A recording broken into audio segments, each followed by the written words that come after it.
سیر ابن کثیر میں لکھا ہے کہ جب نبی کریم صلی اللہ تعالیٰ علیہ وسلم معراج کے لیے تشریف لے گئے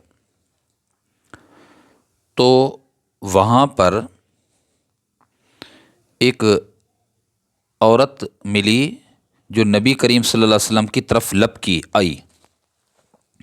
اس کی حالت یہ تھی کہ وہ زیورات سے لدی ہوئی، زیب و زینت اختیار کیے ہوئے تھی، پوری آراستہ تھی، بن ٹھن کے آئی، نبی علیہ الصلوۃ والسلام کی طرف لپکی۔ اللہ کے نبی نے نگاہیں پھیر لیں،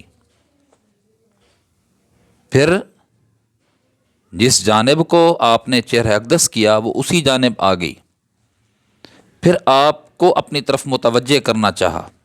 اللہ کے نبی صلی اللہ علیہ وسلم نے رخ کو پھیر لیا، وہ تیسری بار اسی جانب آئی تو نبی علیہ السلام نے چہرہ انور کو پھیر لیا، اور آپ چل رہے تھے، جبریل علیہ السلام ساتھ تھے۔ جب وہ عورت کو کراس کر کے چلے تو جبریل علیہ السلام نے عرض کیا، یا رسول اللہ، پتہ ہے یہ عورت کون تھی جس کی جانب آپ نے نگاہ اٹھا کر بھی نہیں دیکھی؟ وہ لپکی بھی ہے، پلٹی بھی ہے، آپ کی جانب آئی بھی ہے۔ تو حضور علیہ السلام نے فرمایا، جبریل نہیں، مجھے نہیں پتا کہ کون تھی۔ تو جبریل علیہ السلام نے عرض کیا، یا رسول اللہ، یہ دنیا تھی، یہ بوڑھی ہو چکی ہے، لیکن اس نے ملمہ سازی کی ہوئی ہے، زیب و زینت اختیار کیا ہوا ہے، بن ٹھن کے رہتی ہے، لیکن بوڑھی ہو چکی ہے۔ آپ نے اچھا کیا، اس کی جانب نگاہ اٹھا کر بھی نہیں دیکھی، آپ نے نگاہ اٹھا کر بھی نہیں دیکھا، آپ نے بہت اچھا کیا۔ میں اور آپ نبی علیہ الصلوۃ والسلام کے نام لیوا ہیں، امتی ہیں۔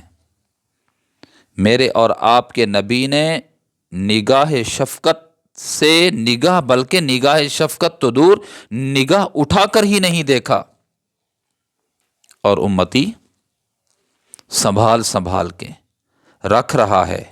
بلکہ میں کہوں کہ حضور کی طرف تو وہ لپکی ہے، حضور بچا گئے اپنے آپ کو، ہم دنیا کی طرف لپک رہے ہیں، امتی دنیا کی طرف بھاگ رہا ہے۔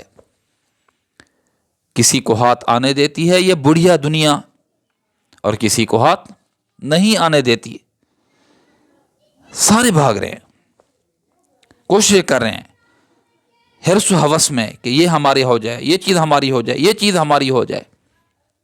یاد رکھو، دنیا جو ہے نا، یہ سائے کی طرح ہے، سائے کے پیچھے جتنا بھاگو گے، پکڑنے کی کوشش کرو گے، پکڑ ہوگی، پکڑنے نہیں دے گا۔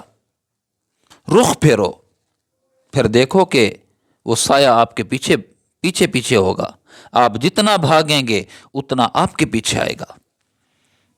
تو دنیا کمانا یا دنیا میں رہنا یا دنیا کو بقدر ضرورت حاصل کرنا یہ جائز ہے، لیکن حرص و ہوس میں اتنی بدمست ہو جانا کہ نہ حلال کی تمیز نہ حرام کی تمیز، اور اللہ اس کے رسول کی طرف سے غفلت، یہ قابل محمود نہیں ہے، قابل مدح نہیں ہے عمل، بلکہ قابل مذمت ہے۔